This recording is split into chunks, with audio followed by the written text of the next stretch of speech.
can I first begin by wishing you all a very, very happy Chanuka, Chanuka Sameach.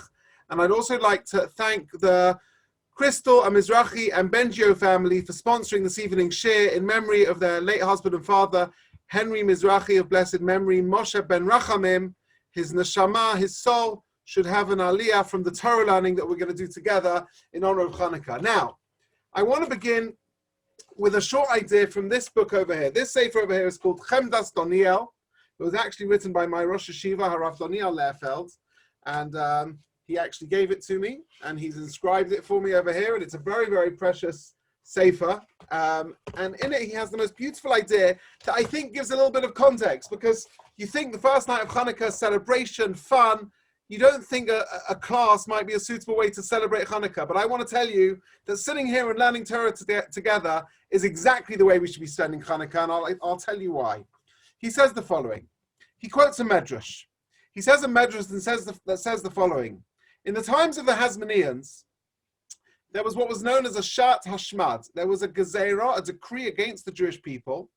And we know that the Greeks, the Syrian Greeks, wanted to destroy the Jewish people and uproot their values. But there's one decree that they instituted that perhaps you've never heard of. It's slightly less well known. In this decree, the Greeks instructed the Jewish people to find a keren hashar, the horn of an ox, to take this horn, and they were given a task to inscribe on the side of the horn, "You have no portion in the God of Israel." Why on earth did they ask him to do this? Very, very strange. So it's based on a Gemara, which we're not going to go into now, but my Rosh Yeshiva says something fascinating. And I think this is really the message of Chanuka. Whenever our enemies have wanted to destroy us, they know the best way to destroy the Jewish people is remove Torah education. Without knowledge, without wisdom, without an understanding of the beauty of our heritage becomes meaningless. And therefore, the best way to destroy that was to try and infiltrate to the children, the youngsters. Because the youngest children, when they would start to learn Torah, if we could uproot it at that age, thought the Greeks, we could get rid of the Jewish people. In the ancient world, how did a Jewish baby drink milk? If they weren't being nursed by their mother, they would drink it out of a horn. And therefore, the decree was specifically on the horn of an ox, that you should write on it, "You have no portion in the God of Israel," so that when that young child was having his first nurturing moments from a horn of an ox, that would be the first subliminal message. That's what the Greeks wanted to do to destroy us. So therefore, we come together on Chanuka, we learn some Torah, we are trying to put right what they tried to put wrong, and we're trying to connect through Torah learning. Now, I'm sure this evening, you all lit your Chanukiyot, you all lit your menorahs, and there are many different ways to light the menorah. You could do it with wax candles, you could do it with oil. We use olive oil, which is the best way to try and light the candles. And I want to share with you a beautiful idea as we begin about this whole concept of oil. You know, the Jewish people are compared to oil. If you think about it, in a certain way, oil is paradoxical. Because on the one hand, if you spill some oil on fabric or on anywhere, everything becomes greasy. It spreads very easily. It seeps through, it permeates the substance that it's come into contact with. If you ever try and take some excess oil off a potato latke, you can pat it and pat it and pat it. It's still going to be very oily. However, when you take oil and you place it in water, in liquids, it suddenly separates. It stubbornly rises to the surface. It refuses to be absorbed by anything else. You know, I was reminiscing when I was in yeshiva. One of my roommates, he made a menorah through taking, I think it was little bottles, filling them half with water and half with oil. The oil shoots to the top, and it actually looked very beautiful. He colored the water, different colors for the water, and it was a kind of great DIY menorah. But we know that oil and water never mix. And I think this is the message of Jews as well. Jewish people, we find ourselves, we mix in a variety of circles, socially, through business, through community, through politics, through any area of life. But our identity is really what keeps us separate. We mix, but we mix to a point. We always understand our Jewish identity. We always understand where we come from. We always understand the importance of marrying Jewish and feeling connected to our Jewish heritage. And this is really one of the messages of Chanuka. Even though we live in society as part of society, we are like the oil. We know the time that we need to be separate. We know the time that we need to be focused on our own Jewish values and never to sacrifice or compromise. And I think this is really best explained in the Torah in this week's Sedra with Joseph. Yosef HaTzadik was called Joseph the Tzadik, the righteous one. Because why? Because he remembers exactly who he is.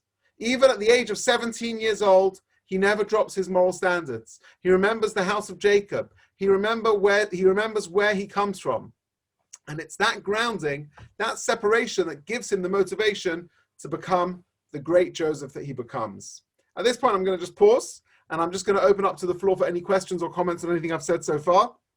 I don't want it just to be a soliloquy. So if anyone has any questions, feel free to unmute yourself, and I'll carry on with the next idea. Okay, let's continue. Let's talk about Chanuka candles a little bit more. In Judaism, there are 3 occasions where we have a command to light candles. Can anyone tell me when they are? Let's try and make this a bit participatory. When are the 3 occasions we light candles? On Shabbat and Yom Tov. Thank you, Rafel. Friday night, Shabbat, we light our Yom Tov and Shabbat candles. Yahrzeit. Yahrzeit is a custom, actually. It's not a requirement. It's a very strong custom. And by the way, the reason we light a Yahrzeit candle is because the candle, the flame, represents the soul, the ner neshama, something that you can't really touch, something which is almost spiritual. But the commanding time that we have to light candles is, as you say, Shabbat and Yom Tov, and Havdalah, and Chanukah. And the Chanukah lights that we did tonight, although that's not biblical, that's rabbinic, but that's not a custom, that's more of a law. But let me share with you a beautiful idea. And this is from Rabbi Lord Sachs. Rabbi Lord Sachs has a beautiful article, 8 ideas on Chanukah. This is one of his ideas that I thought was so beautiful, I just have to share this with you. He says the following. He says, what's the difference between the Shabbat candles and the Chanukah candles? You see, Shabbat candles represents the Jewish home. It represents Shalom Bayit. It represents tranquility and the peace of your own sanctuary, your own home, the sanctity of marriage or the sanctity of the Jewish home, of the internal beauty and privacy of Judaism. The Chanukah candles, in contrast, that is lit outside the front door. That is lit by the window. It's only in fear of persecution do we light it far away from the doors, but really nowadays we should try our best to light it by the window. In fact, as we know, the Lubavitcher Rebbe was very, very in favor of lighting big menorahs everywhere, which is one of the reasons we did one this evening in the courtyard of St. John's Wood Synagogue, spreading the public miracle that took place on Chanukah. Chanukah candles are lit in Judaism to show the world that we are unafraid to announce publicly our Jewish identity, to live by the principles of Judaism, and if necessary, fight for those beliefs. The Havdalah candle mixes and blends those 2 concepts. It represents the fusion of the inner light and sanctity and privacy of Shabbat, contrasted with the 6 days of the week when we go out publicly and we live as a Jew in the public world. And when we are able to make that fusion of both living privately as a Jew and publicly as a Jew, that's how we bring true light into the world. And I thought that was a beautiful idea from Rabbi Lord Sachs, which I think is so special and relevant to say on first night Chanukah. Let's talk about this week's Sedra, Parsha Vayeshev. What is the connection with Parsha Vayeshev and Chanukah? It's actually fairly unusual that Shabbat Chanukah is Vayeshev. It's normally Mekates, but there are still connections with this beautiful Parsha and the story of Chanukah. So we all know that Joseph, is taken by his brothers and he's thrown in a pit. Perhaps one of the most challenging stories in the Torah, the sibling rivalry, the hatred of Joseph that his brothers demonstrate. And in chapter 37 of the Sedra, the Torah describes how Vayishma Reuven, that Reuben heard what happened and he tried to save them. They were going to kill him. And he saves Joseph. And he takes Joseph, he says, let's not kill him. Instead, let's cast him into a pit. And the pasuk says, "Vayikochehu," they took him. "Vayashlichu oso habora," they threw him, they cast him into the pit. "Vahabar reik ve'ein boy mayim." The pit was empty and it had no water in it.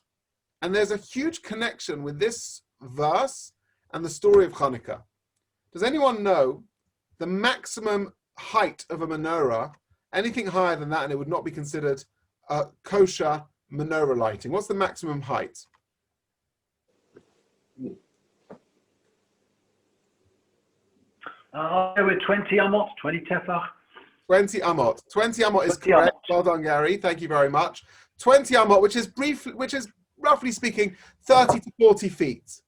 Now, it's an interesting question. What happens if you live in a high-rise apartment block, right? You live on the 74th floor in Manhattan. Are you able to light by your window? That's well above 20 amot. So that's a discussion of the modern-day poskim. Rav Wozner, the famous posek from Bnei Brak, he says that it is okay. Rabbi Yashiv says it wasn't okay. It's a whole discussion because really, if you're on the 45th floor and there's another building across the street, the guy on the 45th floor of that building can see your menorahs. But that's a separate discussion of what is and what is not okay. But what's really fascinating, what's really fascinating is the Gemara in Shabbos. Let me tell you about the Gemara in Shabbat. There's a very famous Gemara in Shabbat. There's about 2 or 3 pages of the Gemara in Shabbat around the page 22, 23, that deals with all the laws of Chanuka. It's interesting, there's no separate Masechta, there's no separate tractate which deals exclusively with Chanuka. With Purim we have Megillah, with Pesach we have Pesachim. Chanuka is within Shabbat, and that's for discussion for a different time. But what's interesting, the Gemara says the following. It says, Ner shel Chanuka, the light of Chanuka, that if you place it above 20 amas is possible. For Omar Rav Kahana, then Rav Kahana goes on and says, and he explains in the name of Rav Nachman, what does it mean in the Posuk? In this week's Edra of Vayeshev, where it says, Habar reik ve'ein bo mayim, the pit was empty and it had no water. Mashma, it implies, Shenema habar reik ve'ein yodea she'ein bo mayim. We can see that the pit is empty and it doesn't have water. Rather, what's it coming to teach us? It doesn't have water, but it has in it snakes and scorpions, says the Talmud. Now the question is, what is the link between this story of the Gemara in Shabbat with the snakes and scorpions in our portion with Joseph and his brothers? What's the connection? And obviously there must be some Chanukah link that the Gemara brings us back. Now, the simple answer might be it's the same Armora, the same rabbi in the Gemara speaking. But there's actually a more profound, beautiful answer. You see, Joseph was in trouble. His brother Reuben was trying to save him. Why throw him into a lethal pit? It's all very nice to save your brother, but if you're going to throw him into a pit full of snakes and scorpions, that's not going to save him. He's going to be instantly killed. In fact, the Gemara in Yevamot says that if a man is thrown into a pit of snakes and scorpions, his wife is free to get remarried. We can assume that she's a widow. We can assume he died. So what's going on here? So the Ramban says that actually Reuben and the brothers were not clear that there were snakes and scorpions in there. There were crevices within the pit where the snakes and scorpions were. They couldn't see that Joseph was in danger, and because he was a tzaddik, because he was a very righteous person, he was clearly merited to be saved and not to be attacked. The Ritva also describes this. The Ritva, another commentator, and he talks about the idea, the following: that Hashem did a miracle for Joseph. Not necessarily a visible miracle, not necessarily something the brothers could have seen, but he clearly did a miracle for Joseph. And it's this topic of miracles that connects us now with Chanuka. Because just like we want to be able to see clearly the Chanuka candles, the Torah is telling us something very important. That Chanuka is the festival of becoming a visionary. You know, they say seeing is believing. And there's actually a very strong association between Chanuka and the sense of eyesight. You know, we sing each night of Chanuka, Hanerot halalu kodeshem, ve'ein lanu reshut lehishtamesh bahem ela lirotam bilvad. The candles of Chanuka are sacred. We do not have permission to benefit from them, rather to look at them. What's the idea of looking at the candles? It's a beautiful mitzvah on Chanuka after you light the candles to sit and just to look at them. Additionally, there's a unique halacha in Chanuka. The Shulchan Aruch brings down this concept of haroeh mevorech. Somebody who cannot necessarily light the candles for themselves, if they see somebody else doing it, they can recite this mitzvah of she'asa nisim. Have you ever heard that concept anywhere else? Imagine I come to shul and I see Gary's putting on tefillin, so I'll make a bracha while he's putting on his tefillin. Doesn't work anywhere else. I have to put the tefillin on myself, right? I see somebody else shaking the lulav and etrog. I can't just make a bracha on them doing it. I have to do it myself. However, when it comes to Chanuka, you can make a bracha on somebody else doing it as long as you see it. Why is this so? So the Kedushas HaLevi, Rabbi Yitzchak Levi of Berditchev, he teaches us that Chanuka is the holiday of seeing. Each festival corresponds to a different one of your senses. On Purim, your hearing is heightened. You're sharpening. Your sense of hearing is you want to listen to the Megillah. On Pesach, it's your sense of taste. You taste the matzah and the maror. On Chanuka, says the Kedushas Levi, we evaluate our sense of eyesight, testing how we see things. What's our perspective? You know, our sages tell us that the Greek Empire and the Hellenistic influences was known as choshech, darkness. You see, the ancient Greeks saw everything skin deep. They saw everything very superficially. And, excuse me, you can sometimes live your whole life with perfect eyesight, but still be living in darkness. On the other hand, you can sometimes be living with pitch black and have tremendous clarity of vision. And the Hasmoneans in the Chanuka story, they didn't see the few numbers that they were, the weak army that they were, the impossible task ahead of them. They saw the mighty hand of Hashem. They saw their obligation with clarity, their need to fight. They saw the divine protection that would accompany them. Having vision doesn't just mean to be able to see, it means to be visionary. And this is exactly the link with this week's Sedra with Yosef. Yosef has risen to become one of the greatest people in all of Egypt. And before that, he's living in the house of Potiphar. Now, Potiphar's wife is trying to seduce Joseph. And according to one opinion in the Talmud, Joseph's intention when he entered the house that day was to succumb to his natural desires. However, it was at that very moment, what saved him, says the Gemara? An image of his father. He's able to see his father in front of him. It's that image that holds together a 17-year-old boy. The Gemara describes how there was a certain Roman matron. He asks Rav Yossi, how was it possible that he managed to abstain from his desires? He was away from his family. He was away from his community. He was immersed in a depraved surrounding of Egyptian society. How on earth could he hold himself back? And the Gemara describes how he saw not only an image of his father, it was the vision of his father telling him that, Yosef, you and your brothers, your names are one day going to be inscribed in the stones of the ephod, the breastplate that will be worn by the high priest in the temple. Do you want something to affect that your name will be blotted out from Jewish history? Do you want to succumb to your desires that you will not be able to be one of the 12 tribes of Israel? And therefore, it was this image that allowed him to really see that total sense of clarity and purpose. I want to share with you all now, at this point of the share, an amazing video. And we'll conclude with this video, and then I'll be happy to open up to questions. This is a remarkable video of a story from Chanuka 82 years ago, 1939. 1938, I believe. It was on just before Kristallnacht. I'm not going to tell you more. I'm just going to let you watch this video. It's really superb and worth watching.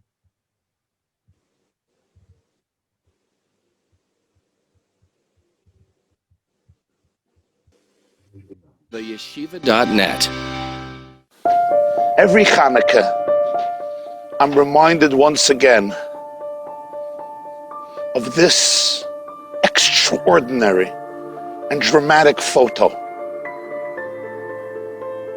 The story of this picture takes us back to December 31, 1932, in a city in Germany named Kiel. It was the 8th night of Chanukah that coincided with Shabbos. Rebbetzin Rachel Posner set up the menorah on the ledge of the window of their home.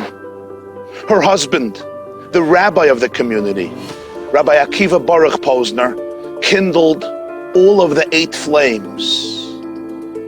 His wife, Rachel, looked out the window, and what she saw was something surreal. You see, across the street was the headquarters of the Nazi party, and a large flag, the swastika, draped down over the building.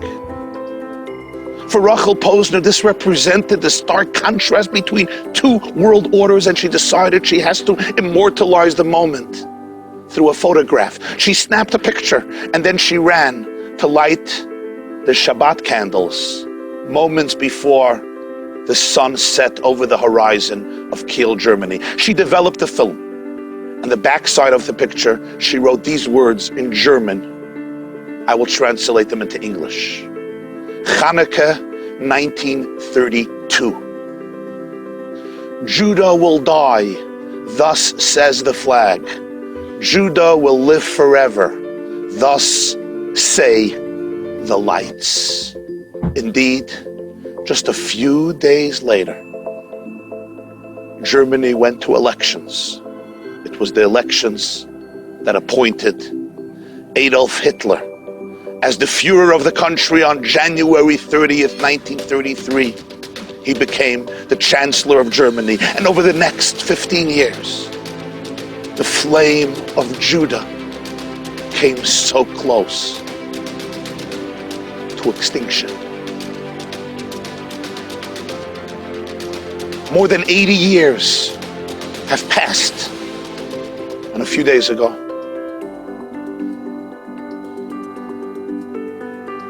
I was schmoozing with an old friend of mine. We grew up together in yeshiva in New York.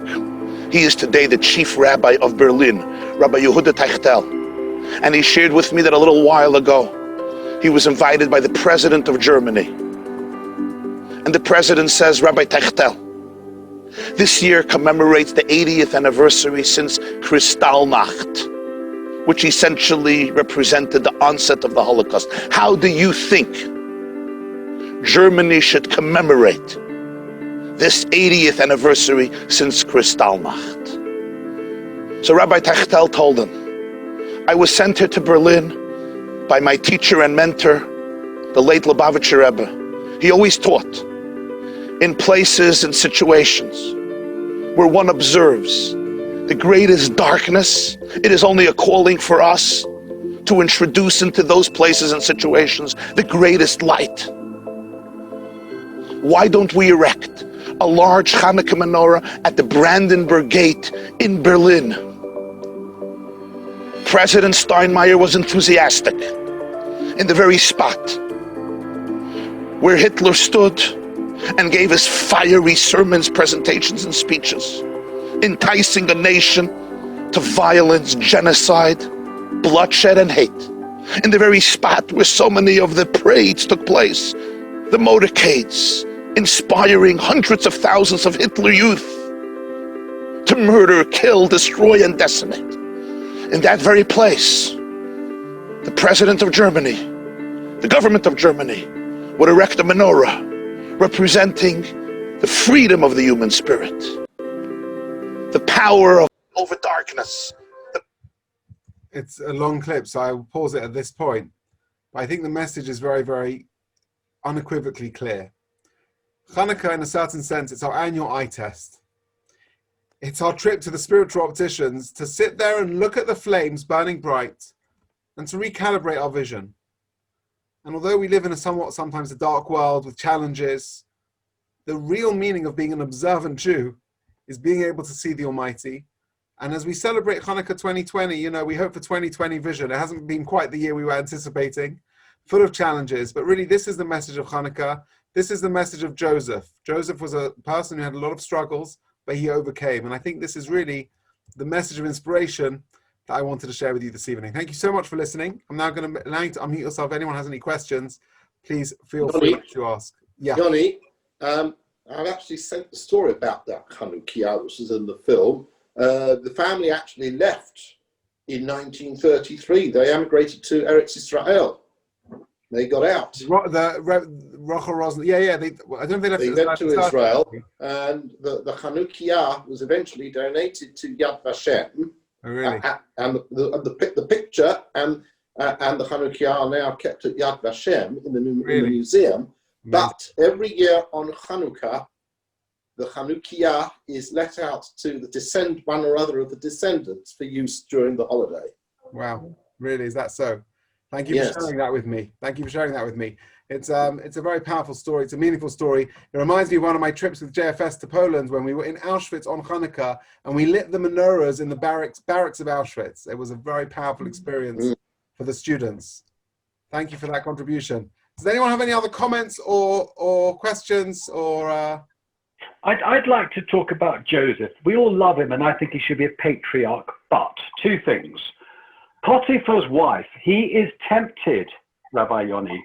The word Vayama'en with that shell above it suggests his indecision. He didn't know what to do. I know he resist. Also, he marries out. Potiphar's daughter, maybe you'll tell me the daughter of the rape of Dinah, I don't know. But these two things trouble me about Joseph. Well, as far as I'm aware, actually he raises a Jewish family outside of Israel. I believe his wife becomes part of the Jewish people. I think she marries So in. she converts. She converts. Well, it's prior to the giving of the Torah. But absolutely, I mean, his children were Jewish children, Ephraim and Manasseh.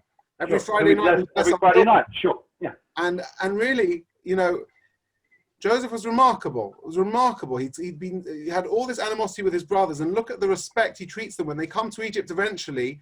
He still doesn't embarrass them. He still sends all the courtiers out when he says in the most passionate moment of the Torah, Ani Yosef Od Avichai, I am Joseph, is my father still alive? He sends everyone out at great personal risk to his own life because he doesn't want to embarrass his brothers.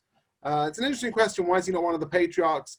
And I think really that was something designated just for Avram, Yitzchak, and Yaakov. And Yaakov is known as his Sholem, he's complete. His 12 sons disseminates the Jewish people, and that was his blessing to have that. But he's a fascinating character. In fact, there's more links between Joseph and Chanuka.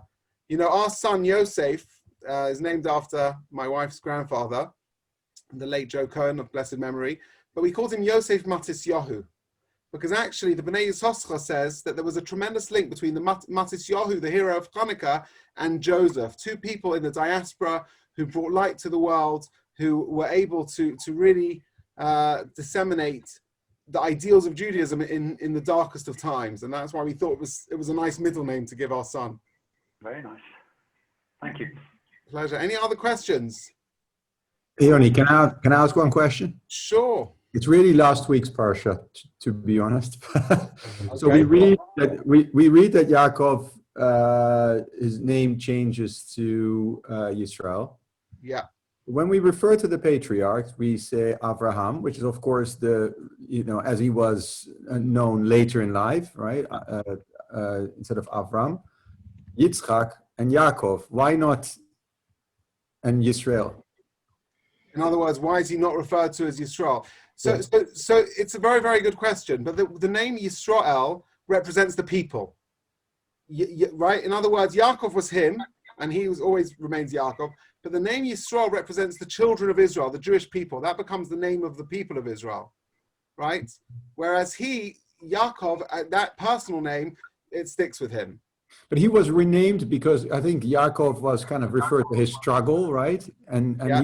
he got renamed because I forgot the exact. He conquered. He struggles with the angel, and the Suchan, he's able. And right. It's in other words, it's that struggle that represents who he was, and he sticks with that name. Yeah. I mean, I think one of the answers that the commentators give to that is because, as you said, the word Jacob represents struggle, and as long as he lived with that rebellion. Even after this week's Edra was Vayeshev, he wants to relax. No, then he has the whole story with Joseph. He doesn't have that kind of sense of retirement or tranquility at any point in his life. He even carries on to have the next struggles and trials and tribulations of the whole episode with Joseph. So therefore, that name Yaakov really kind of describes who he was even past that episode. However, the name Yisrael is the name given to the Jewish people, the descendants of the Jewish people.